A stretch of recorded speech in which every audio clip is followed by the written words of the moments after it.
is Sain and from 6th F DPS Greater Noida. Today I am going to tell you about an earthquake alarm. Do you know how earthquake occurs?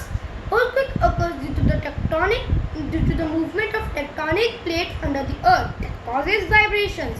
These vibration is felt by us as an earthquake.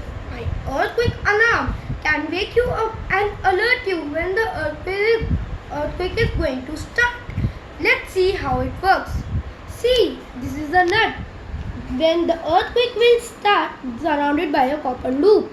When the earthquake will start, the earth will shake and this nut will start touching the copper loop and the buzzer will start alarming and the light will start blinking. Let's see how it works.